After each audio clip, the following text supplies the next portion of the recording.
Okay, great. So we'll just go straight in with the questions. So the first question we have is, when did you decide you wanted to pursue conservation as a career? So if you guys want to just jump in with answers. I mean, I'll just jump in. I'll get it started. I guess I have a fine art degree first in studio art. And after graduating, it was like, all right, well, being a full-time artist is hard and I don't want to do it. But I also don't want to be like an art curator because I don't like dealing with artists, apparently. So I kind of accidentally fell into conservation when I researched museum jobs because I wanted a job where I could work in the back and not interact with the public a lot, but also use like my hand skills. So yeah, that's kind of how it happened. It was a happy, like, oh my God, this is great. A field where my skills are actually useful. That's awesome. Yeah, I can continue.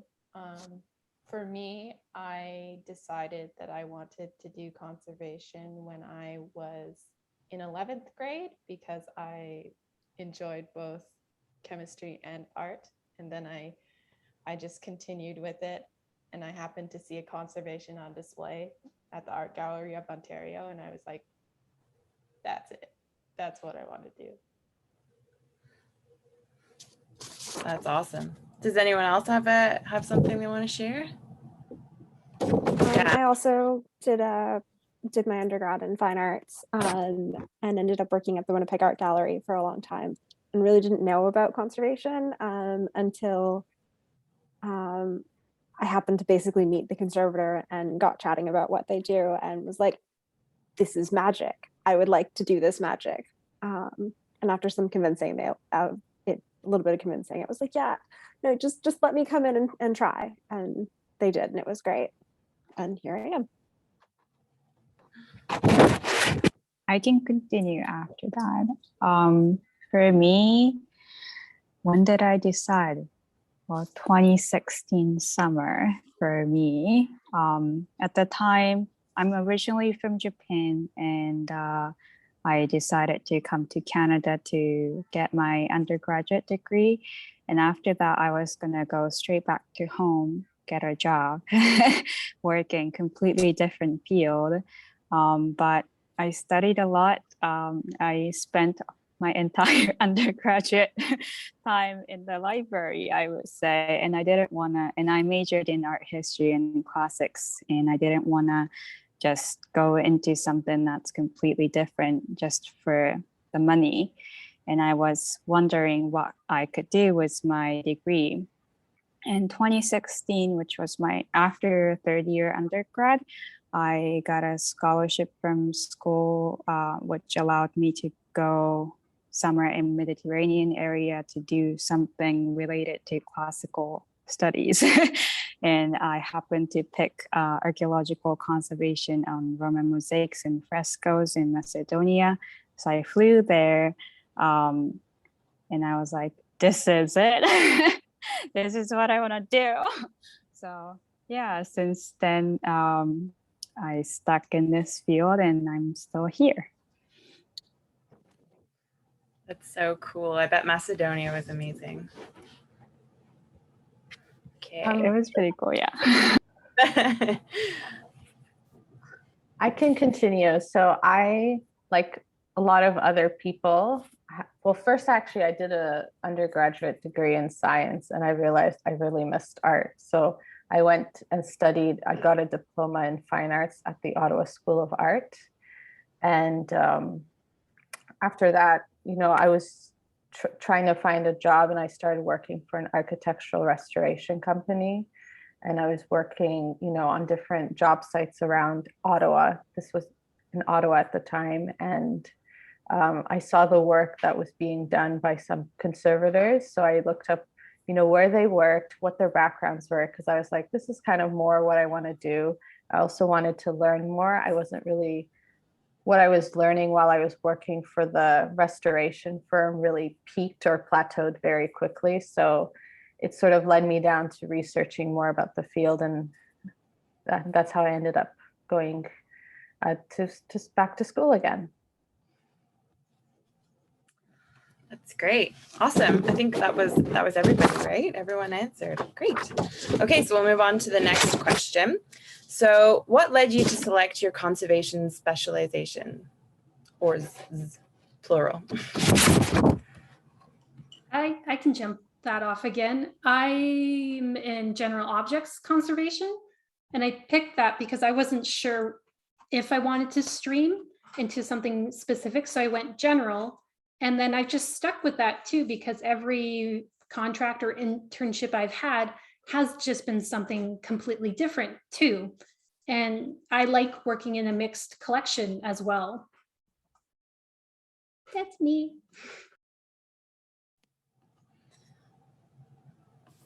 I can continue.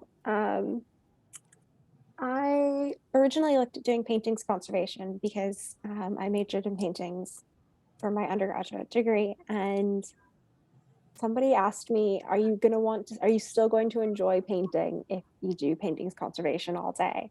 And it really made me reevaluate what I wanted to do.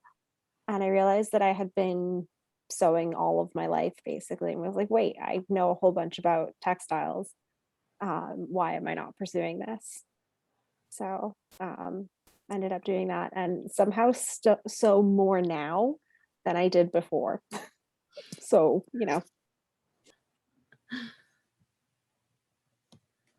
All right, great.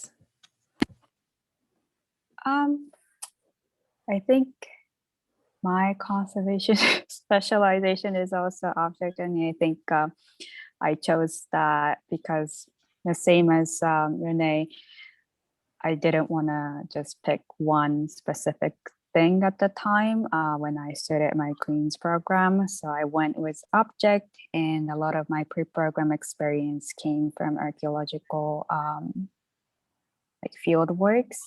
So I thought, okay, object, ceramics and stuff. And now I'm in textile.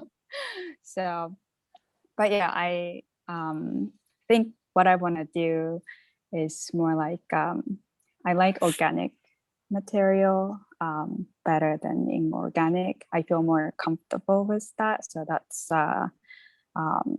yeah, that's what I'm trying to do now. Yeah, so for me, I did 2 programs. So I decided to do Fleming first for the same reason as Rain and Kaoru, because I wanted to generalize, but also specifically because I was interested in contemporary art conservation. And so I thought having that base in a broad selection of materials would be a better way to start. And then I went on to pursue my master's degree because I was also interested in time-based media, and I wanted further education in order to help support that interest.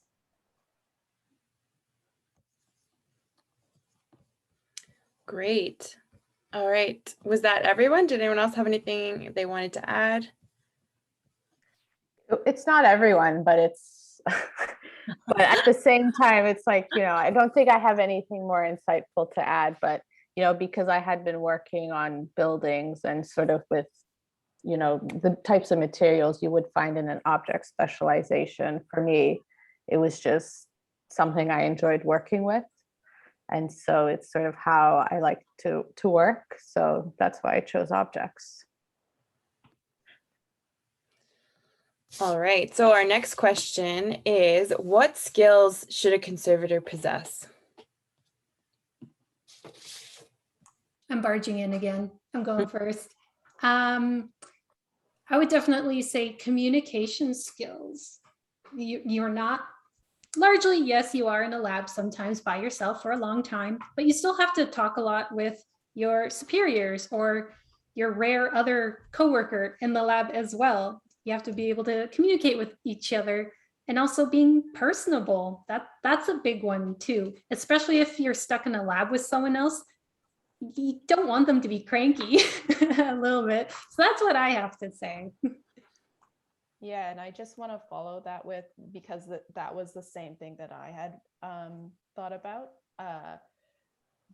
with the fact that collaboration is such a key aspect of conservation now. It's so important to be able to communicate with different stakeholders, different communities that you're working with, artists, indigenous communities, stuff like that. So I think that it's really, communication is number one.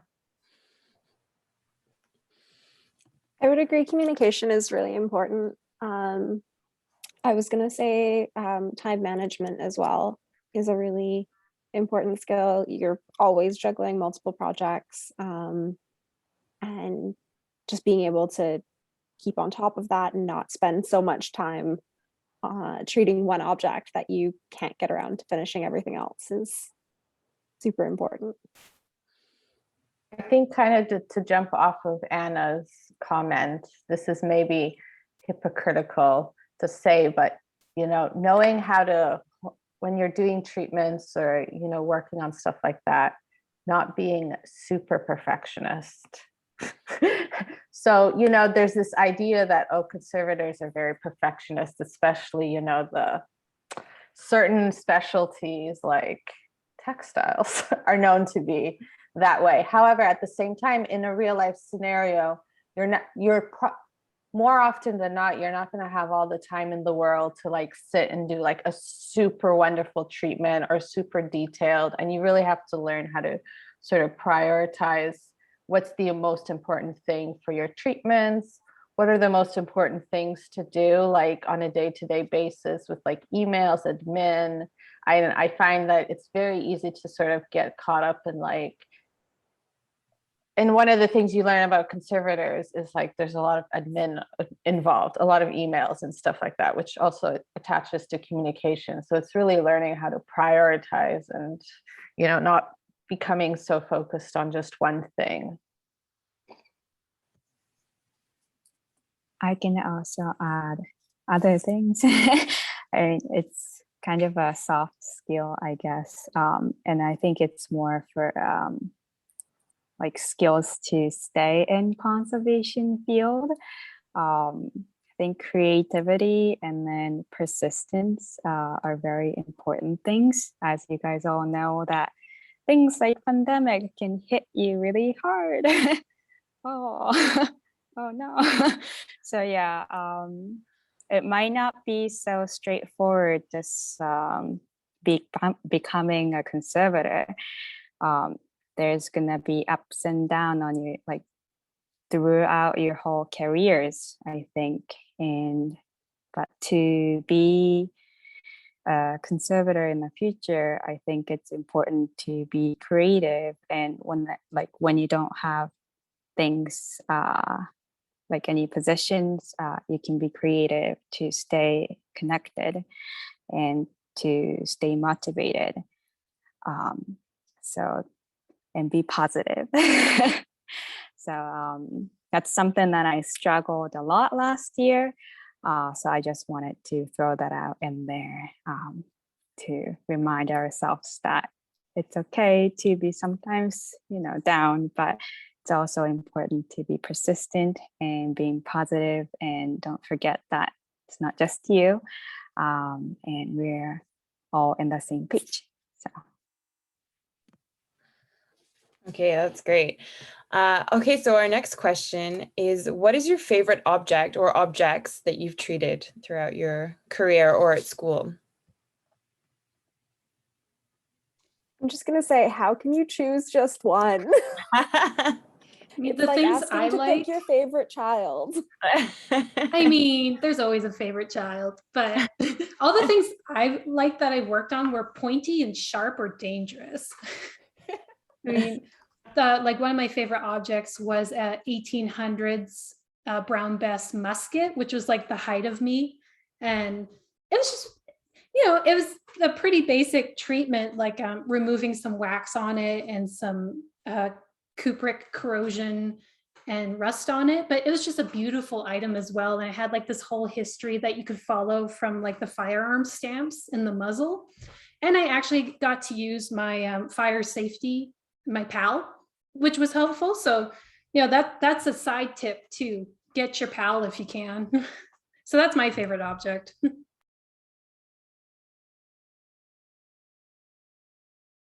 I mean, I honestly can't choose. So You can tell us about a couple if you want to. If you have I like think 2 or 3. one of my most favorite objects was part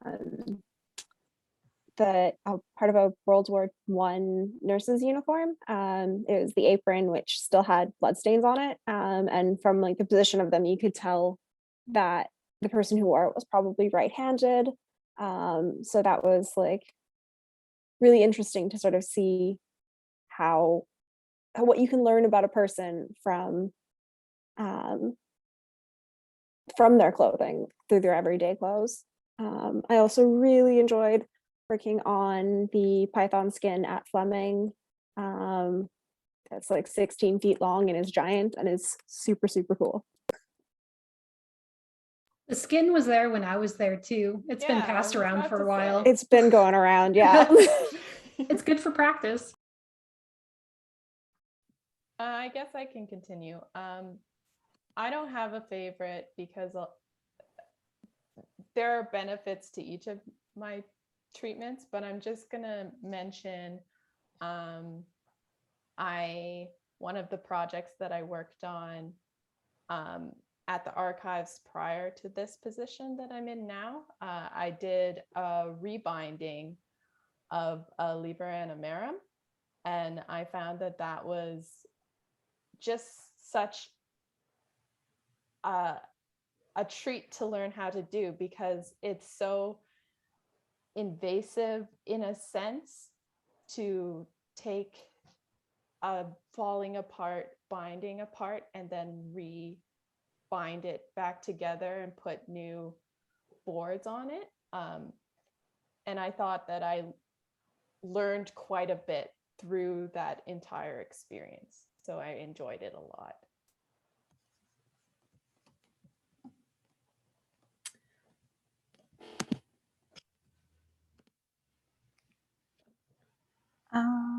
So I think my favorite object would be this. It's like about a size of this. It's an object that I worked on during my first internship at the Royal Ontario Museum in it's organic lab. It's an Inuit woman doll that was stored in cold storage, and they had like flat damage, and it's this doll is wearing a white felt parka, and also had a red belt, and there was dye bleeding, and then it was super moldy, very disgusting, to be honest, like mold everywhere. But then I think the curator was about to say like, this is too bad. Let's discard this and deaccession the object. So the object was passed down to me, and I was told by my supervisor that you can do whatever you need, whatever you want to save this guy from deaccessioning. So it was probably the most intensive treatment, and yeah, and then it went pretty successfully. So I was able to save that from deaccessioning, being deaccession. So that was my favorite treatment and most rewarding treatment too, so far. That leads us into a question that Michelle posted in the chat, which is kind of linked to the one we just talked about. What was your hardest treatment?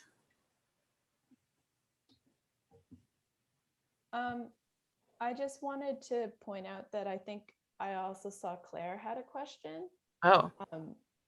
But she put up her hand, so I don't know if you noticed that. Oh, I didn't see that, sorry. But I'll just answer this question, and then maybe we can get back to you, Claire. The hardest question, is that it? Yeah. Excuse me. The hardest treatment that I ever did was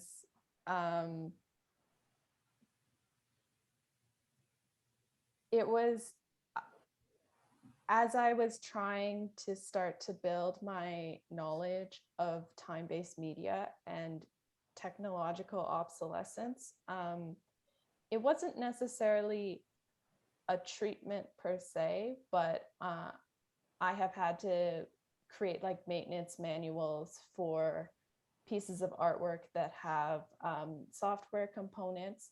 And I think that for me, having no computer background or software engineering background, some of the articles and the language around understanding software was really challenging. But that's not a specific treatment. That's just a number of different time-based media projects that I have been working on over the span of several different contracts that I've done. Claire, did you want to go ahead and ask your question? Yeah, sure, that'd be great. Thanks. First of all, I wanted to say how cool it is to see how many artists are in this meeting here and in this like field in general, because that's me too, which is pretty awesome. So my question is kind of twofold. First, I'm wondering what projects you're working on right now in your work. And to follow up with that, how much do you find is actual treatment versus how much is more like preventive conservation? Ooh, good question. I'll jump into that because this role I'm in, I'm collection manager. So I'm not technically the conservator, but my conservation skills were specifically sought out though because of the preventative work, but also it's cheaper to have a conservator on staff than to hire one on contract occasionally. And with, at least for me, it will be a lot more preventative work just from the state of it. And because I'm just starting, it's my first month. So my current project is just figuring out how the data loggers work and why the database isn't working and all this little piddly stuff. So nothing fun and conservation related, but I'm building a wish list of conservation tools I want so that when I get more settled, I can be like, all right, I know how things work. Here's a couple projects I need to work on to keep my hand skills up and to keep me sane. So I'm not just at the computer, but it will be a lot of preventative stuff in the meantime. So that's me. Good question, Claire. I think to answer your question, Claire, it really depends what kind of institution you're working at. So for example, I've worked at 2 museums where it seemed like there was a lot of conservators sitting at their desk doing emails. And in one case, it was more like it was maybe the conservator.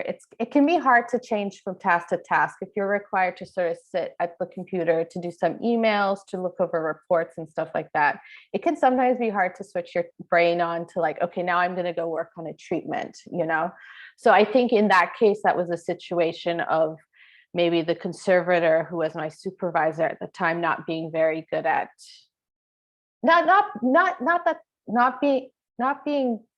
that they were not good at prioritizing their tasks, but more like, you know, it was like sort of once you're stuck in the admin, you're stuck in the admin. But then another museum that I worked at, they do a lot of the reports are because they're a museum, and actually it's where Calgary is right now. They do a lot of like incoming loans, outgoing loans. So they have to do a lot of reports for the sake of insurance.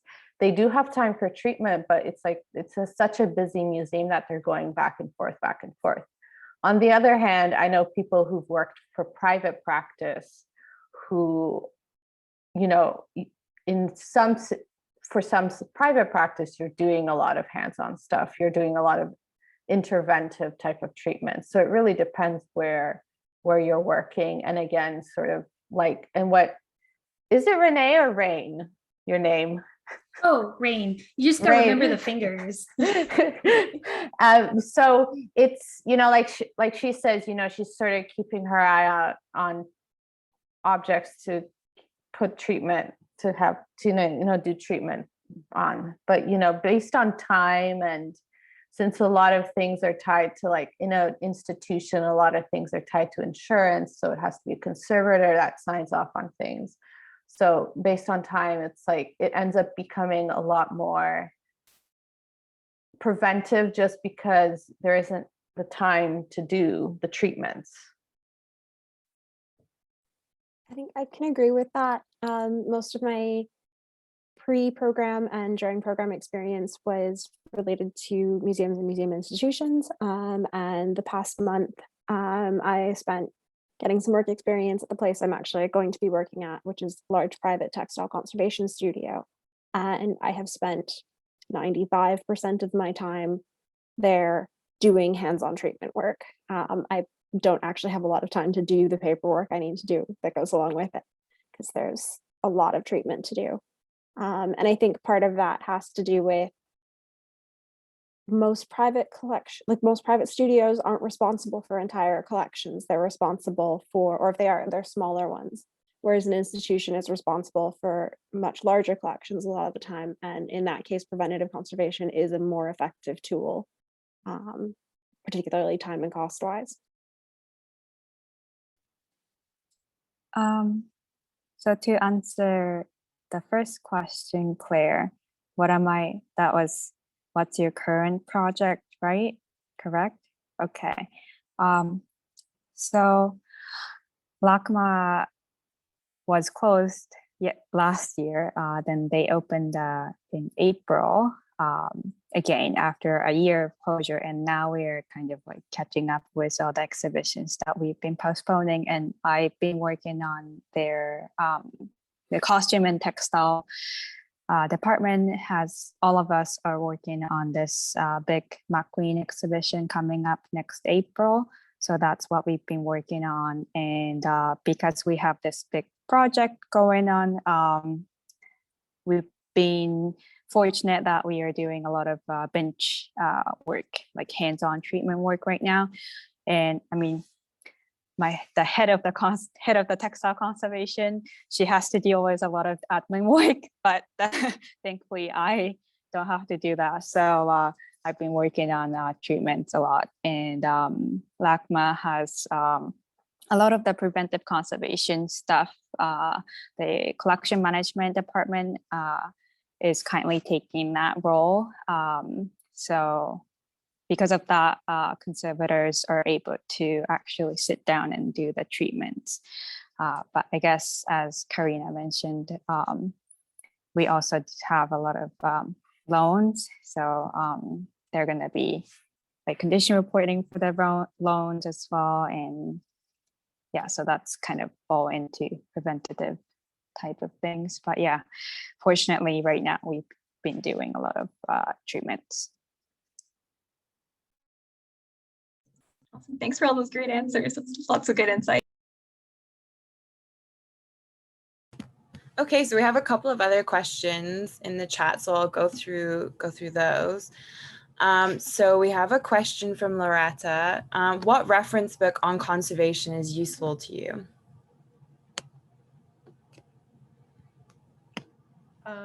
If you're talking specifically for paper objects, the book Paper and Water by, I believe it's Runkel and I can't remember, but Paper and Water, A Guide for Conservators, is really a great resource for understanding treatments and how water affects paper.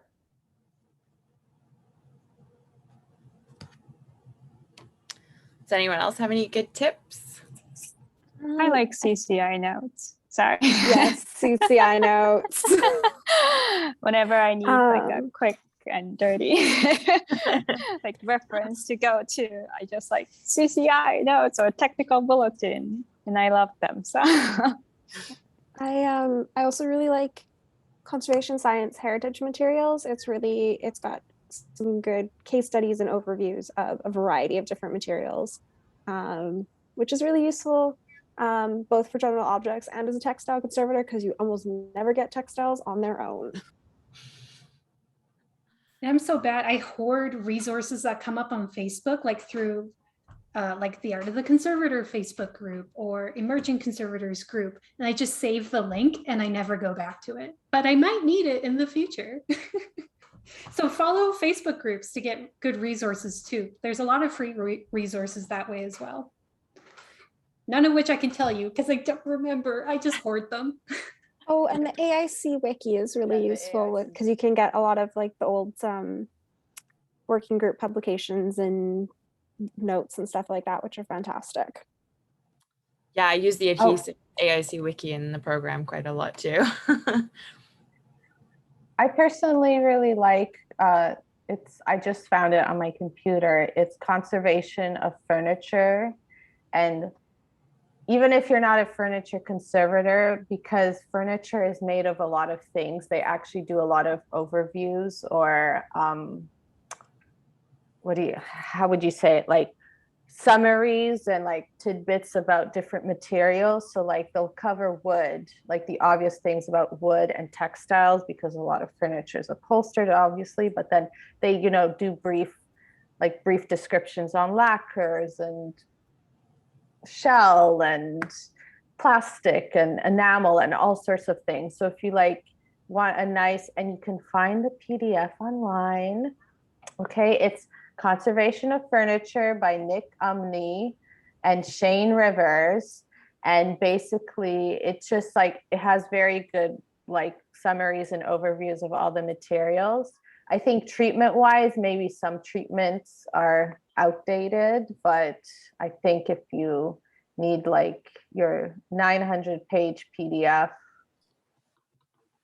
but at the same time, you can find it online. So I was going to say that too. It's I don't want to incriminate myself, but you can find a lot of resources if you're willing to online. look. And you're welcome to ask me where I find mine. I'm not going to say it here, but hit me up after, people. Use your, if you're back in school at any point, abuse your library privileges. I have so many saved PDFs. I haven't looked at 90% of them, but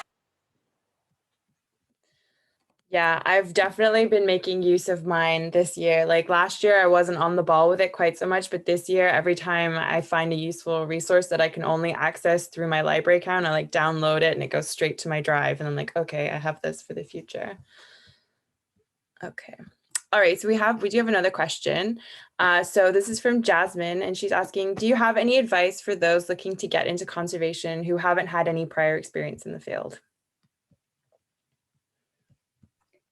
I'll jump in. If you can, and you're in a place that allows it, volunteering does help a lot, actually. That's how I first got a taste for conservation. I was able to volunteer in Saskatoon at the Curatorial Center because there is a conservation lab. And that's where I was able to see if I even wanted to get into conservation. It's all right, I'll try it out. And I got to do a very, very basic treatment under the supervision, of the conservator there. And it just wow, helped so much. Because then once I knew I wanted to do it, then I was able to apply for school. But then until I got in, keep volunteering once a week to get the experience. So if you can, volunteering helps a lot too. I'd say volunteering is definitely a good way to go. If you don't have access to a conservation lab or know anyone in conservation, try networking. If you can't though, even approaching your local archive or library, small community art galleries, that kind of thing, all of them are looking, they will want someone who's interested and willing to help. And it's just a matter of getting in touch with them and making the right connection. And yeah, they're usually really friendly people. Museum people usually are. Yeah, and sort of going off both of those, if you happen to still be at university, you can also, lots of universities have collections either through their library and archives or art collections. You can even try to figure out with your program to do a sort of study research project with one of those institutions within your university? Because I did that during my undergrad.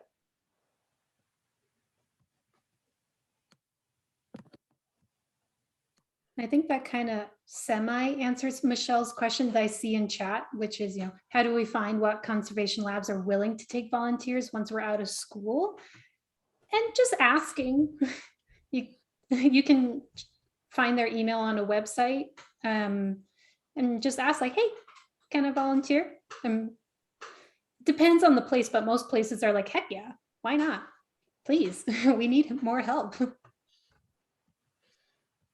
I mean, that's literally how I got the job I'm starting next week. Is I emailed them and was like, hey, I didn't get to do my placement in person because of the pandemic. Could I come by for a few weeks and do some work experience? And they were like, yeah, you can come work for us for free. And then they're like, oh, you know what, we want to pay you to do this.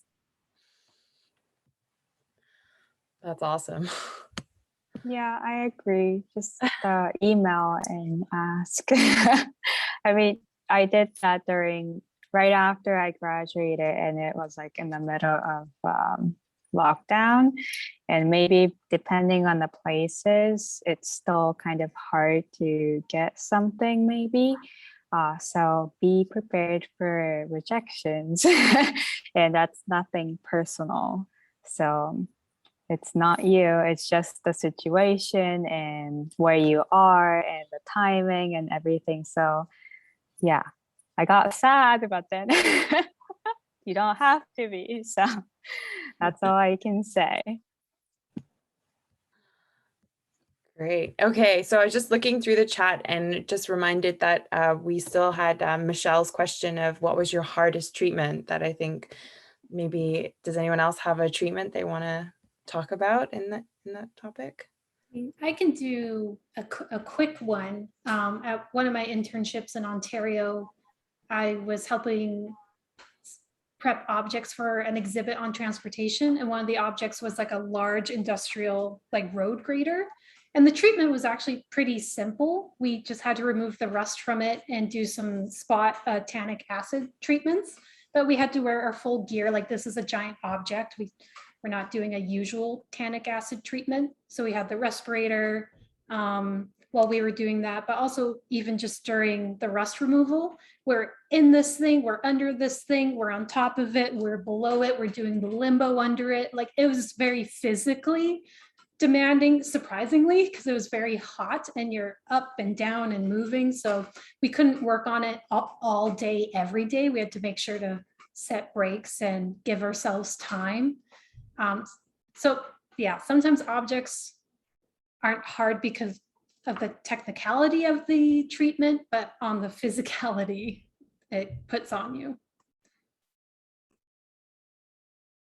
Someone just asked if I have a least favorite project you've worked on. I don't know if it's a least favorite project, or if it goes with the hardest project, but in a school, each semester we have a different material we go over, and then you usually have your theoretical classes and as well as sort of the lab portion.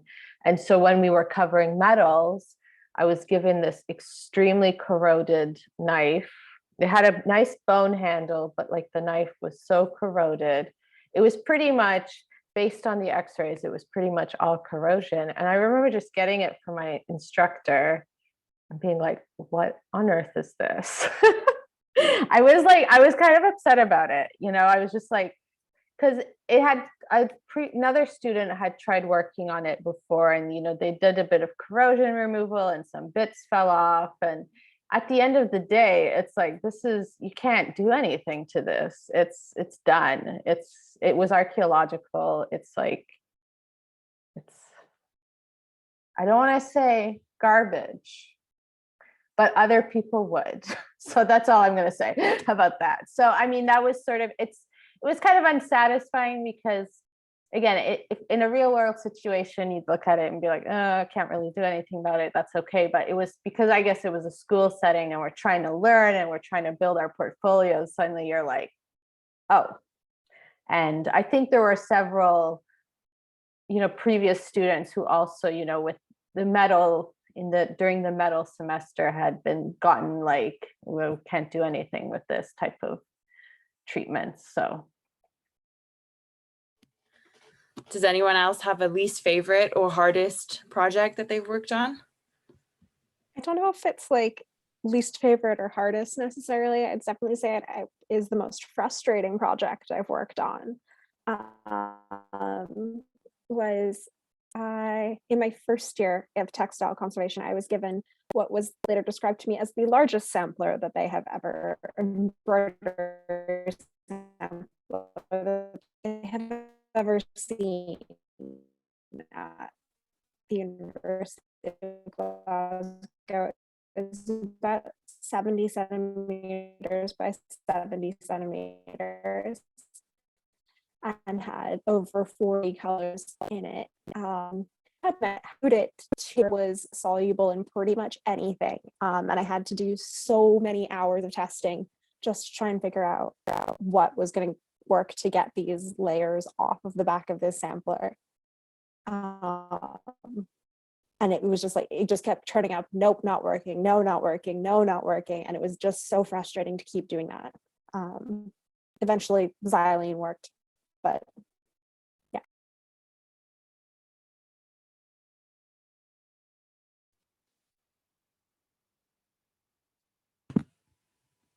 Did anyone else have a project they want to talk about?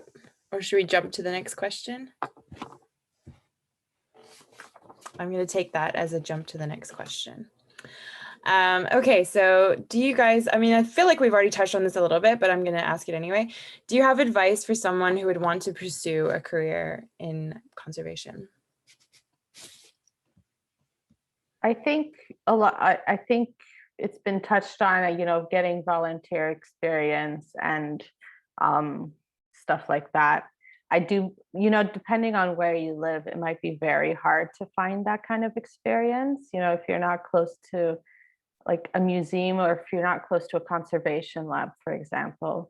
But I do think that getting the museum experience, you know, there are museums everywhere. I live in a very small town, and the very small towns around me have little museums. You know, even just volunteering, like if you're applying for Queen's, at least at the time when I applied for Queen's University, one of the things they ask on the application is like, have you ever worked in a museum, or do you have any museum experience? So I think having sort of that kind of exposure is a good place to start. And also I'd like to, you know, there's a lot more, going back to my pre-program experience, which was working in more architectural restoration, you know, heritage, historic preservation, working more with buildings. I mean, that's still relevant. It's not like your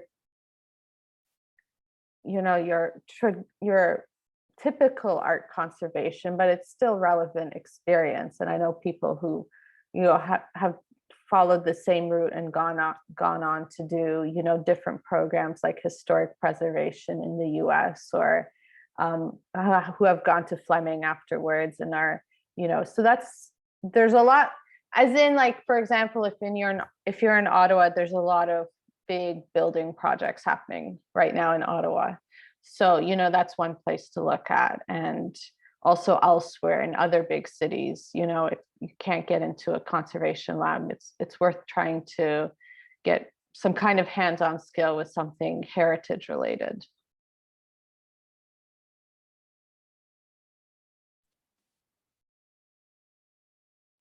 I think be persistent, and remember that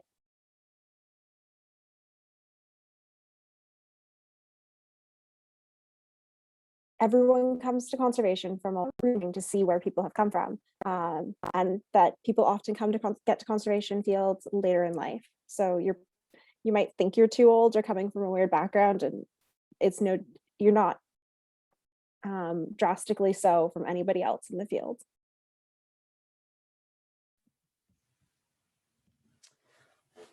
Okay, so yeah, so we don't have loads of time. We don't want to take up too much of time for everybody, but we'll just do a couple more questions. So we have another one in the chat from Loretta that says, what tools or equipment are always by your side when you're doing a treatment? Tweezers. Tweezers. Tweezers. And a micro spatula. Specifically, I think they're called cassetti ones, the very, very thin ones. Those ones are really nice. And I've seen some people sharpen curved those. sewing needles. Oh, sewing needles. That's a good one. Curved sewing needles specifically.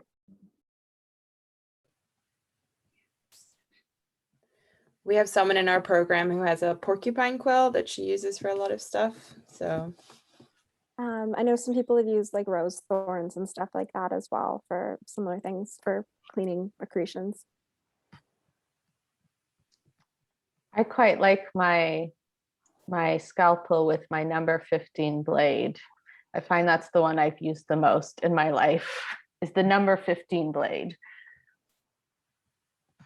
And like, I guess it's kind of a conservation tool, but I have black latex-free gloves.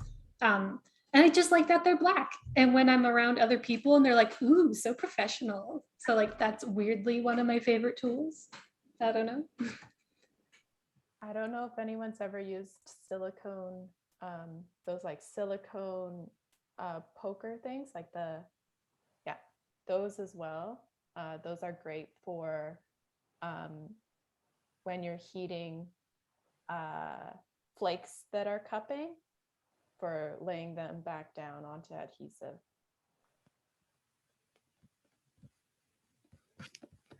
all right, we have another question in the chat from Michelle. She's asking, how much overlap do you find between collections work and conservation? I guess that's a good question for Rain. I was just gonna say like, oh, a lot. I mean, there's gonna be differences, but it kind of naturally overlaps a lot, because if the objects in the collection storage are they don't have the proper temperature and humidity, like that's an agent of deterioration. This is all stuff we learn about and are aware of, and like it's like knowing it and understanding problems like that and knowing how to solve them, like definitely overlaps. And even little things like disassociation of knowledge, say for an object, like generally I would like for things not to get to my desk, because that means there's been a problem along the way that it got to this point.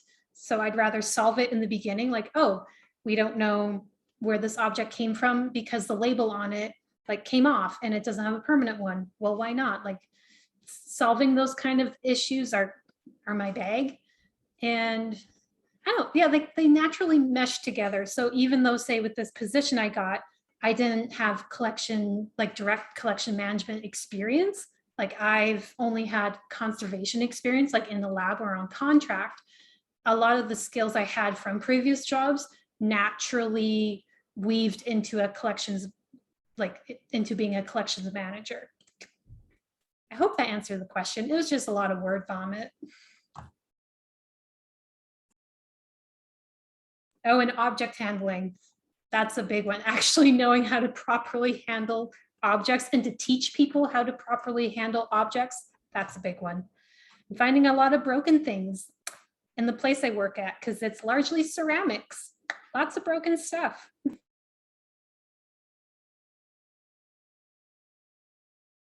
All right, do we have any other questions that anybody wants to ask before we start wrapping up? No? Okay. So I guess I'll pass it back to Rain if she wants to sign off. Oh, I guess. Thank you so much, Emma, for being our moderator, and to everyone on the panel too. Like, I really appreciate it. Like all of us on the ECC really appreciate it. We love having so many different, people with different backgrounds joining us on this, and to everyone for coming too. We really appreciate it. We hope we've also offered some sort of insight and You're always welcome to ask us questions of the ECC. We are ecc@cac-accr.ca. I'll put that link in the chat if you ever want to email us with questions. Feel free to follow us on Facebook as well. CAC Emerging Conservators. That's the best place to figure or to see what we're doing in the future. We'll have a couple more events coming up, probably more so in the new year. We're giving ourselves a break now because we had our symposium, 2 weeks ago. We did this. We all started new jobs this month, so we need a break. But we really appreciate it. So thank you all for coming. And that's that, I guess. I guess we're done. Thank you all. I guess I can stop the recording.